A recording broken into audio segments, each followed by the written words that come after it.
Hello students. आज मैं आपके साथ एक पुराना आपका प्रीवियस पेपर शेयर करने जा रही हूँ। ठीक है, बहुत बार आप मुझे मैसेज भी करते हैं कि मैम पेपर पुराना बता दीजिए, कोई किस तरह का पेपर आता है। तो ये भी एक तरह का पेपर है। आपकी बार जो अभी जो पेपर होके चुका है 2022 में दिसंबर में, वो भी कुछ इसी तरीके का आया था। तो वो भी मैं आपसे फिर डिस्कस करूंगी। अब देखिए इस पेपर को देखिए। ठीक है, इस पेपर में सबसे पहले मैक्सिमम मार्क्स जो है वो 100 नंबर का पेपर आया था। ठीक है, 3 घंटे का पेपर था। ठीक है, you can write in any language, Hindi English, आप किसी भी भाषा में इसके अंदर आप लिख सकते हैं। और अब इसमें क्या था, किन्हीं भी 4 क्वेश्चन का उत्तर देना था। किन्हीं भी 4 क्वेश्चन का उत्तर आपको देना है। कोई भी 4 क्वेश्चंस करने हैं। टोटल क्वेश्चन दे रखे हैं आपको 6 इसके अंदर, लेकिन जरूरी नहीं कि चॉइस यही आए। जो अब की बार पेपर आया है उसके अंदर 6 क्वेश्चन थे और 5 करने हैं। तो देखिए पहला क्वेश्चन ये वाला, इन यही वाला क्वेश्चन की अभी मैंने पहले वीडियो बनाई थी, मैंने ये भी बताया था बहुत इंपॉर्टेंट क्वेश्चन है। तो गांधी जी ने कहा था कि अंग्रेजी शिक्षा ने हमें गुलाम बना दिया है। और ये जो उन्हें इस बात की पूरी जानकारी थी कि जो औपनिवेशिक शिक्षा है, जो कॉलोनियल एजुकेशन है, इन्होंने भारतीयों के मन में हीनता की भावना पैदा करी है। तो गांधी जी की नई तालीम के संदर्भ में चर्चा करें। तो बहुत अच्छे से मैंने इस क्वेश्चन का आंसर डिस्कस किया है कि किस तरीके से अंग्रेजी भाषा ने हमें गुलाम बना दिया है। गांधी जी अंग्रेजी शिक्षा को कहते थे कि इसने हमारी जो शिक्षा है उसको सड़ा दिया है। हमारी शिक्षा को, भारत की शिक्षा को गांधी जी कहते थे ब्यूटीफुल ट्री। ठीक है, तो इस तरीके से बतानी है बातें, जैसा कि आपको बताया भी था। आपने पहली वीडियो सुनी होगी तो आपको बताया भी था कि औपनिवेशिक शिक्षा को गांधी जी किस तरीके से कहते थे कि इसने हमारा जो बच्चे हैं उनको पंगु बना दिया है, वो हाथ का काम नहीं करना चाहते। तो इसीलिए उन्होंने हैंडीक्राफ्ट पे फोकस किया था। और फिर हम नई तालीम के बारे में सारी चीजें इनको बताएंगे कि नई तालीम का क्या गांधी जी की फिलॉसफी थी, कैसे नई तालीम आई। ठीक है, जाकिर हुसैन कमेटी के बारे में चर्चा करेंगे। फिर नई तालीम का करिकुलम क्या है उसके बारे में बताएंगे। ठीक है, किस तरीके से अध्यापक के बारे में गांधी जी कहते थे। और ये सारी चीजें हम इसके अंदर डिस्कस करेंगे। अब देखिए सेकंड क्वेश्चन देखिए कि विशेष रूप से स्कूल स्तर पर शिक्षा प्रदान करने में, ठीक है, पंचायती राज संस्थाओं और स्थानीय निकायों के महत्व भूमिका की आलोचनात्मक चर्चा करें। ये देखिए ये क्वेश्चन आपके पार्ट 6 से है। ठीक है, आपके पार्ट 6 का ये क्वेश्चन है। और इसमें कहा गया है कि पंचायती राज संस्थाएं और जो लोकल बॉडीज हैं वो विशेष रूप से स्कूल स्तर पर शिक्षा प्रदान में उनकी भूमिका की बात करिए।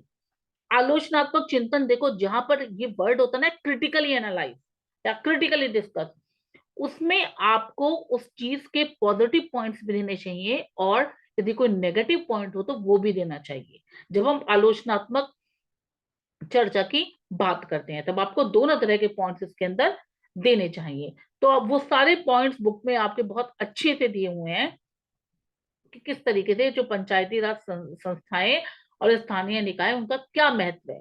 ठीक है, बहुत अच्छे से पॉइंट वाइज आंसर दिया गया है आपका बुक के अंदर से, तो आप बहुत उसमें देख सकते हैं।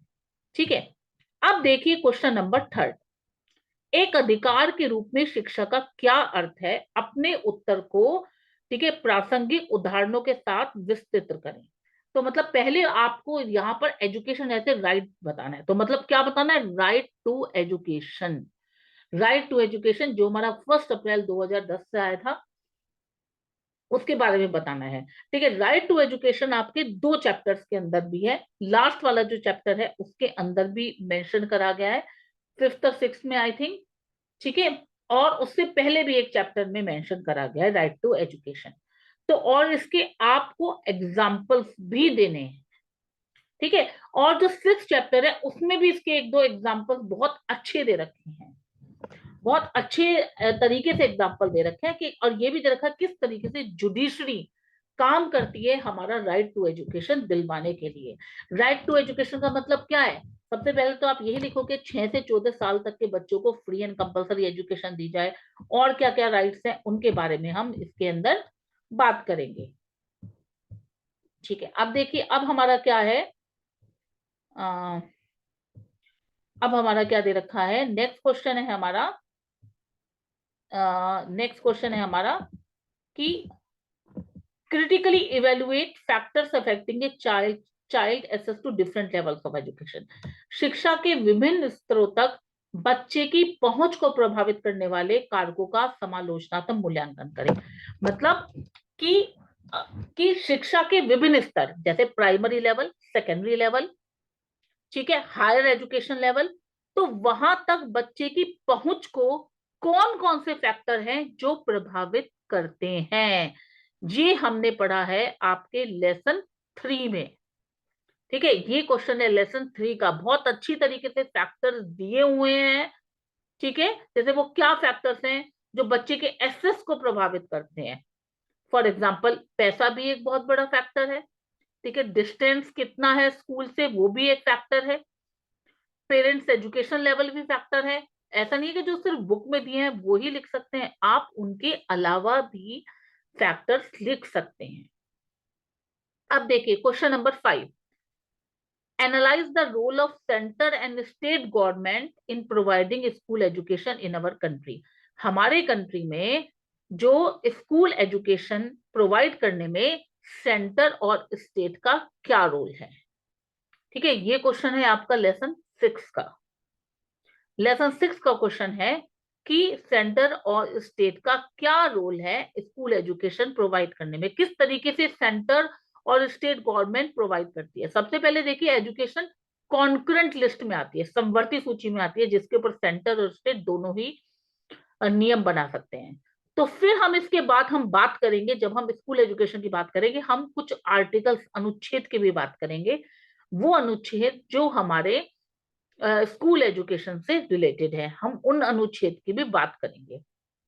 उन अनुच्छेद की भी बात करेंगे जैसे कि जहां पर ये दे रखा है कि कोई भी इंस्टीट्यूशन, कोई भी अपनी मर्जी से इंस्टीट्यूशन खोल सकता है। कोई भी इंस्टीट्यूशन ये नहीं कहेगी कि आप धार्मिक शिक्षा के लिए वो करेगी कि आपको धार्मिक शिक्षा लेनी पड़ेगी, जो भी इंस्टीट्यूशन स्टेट के द्वारा फंडेड होगी। इस तरीके से वो सारे अनुच्छेद के बारे में बात करेंगे। ये बात करेंगे कि कैसे सेंट्रल और स्टेट गवर्नमेंट स्कूल एजुकेशन देता है।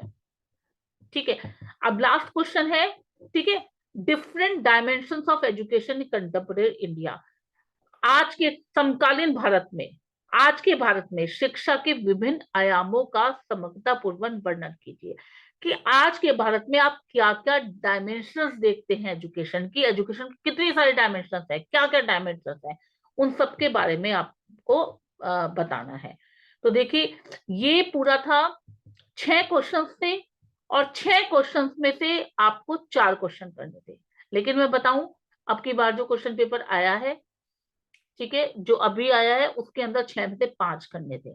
तो ये मत समझिए कि आपको 2 क्वेश्चन की चॉइस मिल जाएगी, हो सकता है 2 की मिल जाए, हो सकता है 1 भी मिल जाए। ये जो फॉर्मेट है, ये फॉर्मेट अब की बार ऐसा ही फॉर्मेट आया था, लेकिन कई बार ये फॉर्मेट भी चेंज हो जाता है। और 8 क्वेश्चन भी आते हैं, 8 में से जिसमें कि आपको 5 करने होते हैं, ये वाला फॉर्मेट भी आता है। ठीक है, और जिसमें कि जो लास्ट का क्वेश्चन होता है वो शॉर्ट नोट का होता है। तो वो वाला फॉर्मेट भी मैं आपके साथ डिस्कस करूंगी, लेकिन आज के लिए यही क्वेश्चन पेपर मैंने डिस्कस किया है। ठीक है, और इस क्वेश्चन पेपर के सारे क्वेश्चन इंपॉर्टेंट हैं। ठीक है, सारे क्वेश्चन इंपॉर्टेंट है। पहले क्वेश्चन को तो मैंने वीडियो में डाल रखा है, तो आप बहुत अच्छे से उसमें सुन सकते हैं। ठीक है, तो जो भी इसमें आपको कोई क्वेरी हो, आप कमेंट बॉक्स में डालिए। ठीक है, वीडियो पसंद आई हो, लाइक करिए, एंड ताकि आगे नोटिफिकेशन मिलता रहे और आगे इसी तरह की वीडियो आपको मिलेंगी। वो सब this is all for your benefits. ठीक है, आप लोगों की बहुत ये क्वेरीज आ रही थी कि मैम बता दीजिए, तो इसीलिए मैंने बनाया है, तो उसको सब्सक्राइब कीजिए। So thank you so much.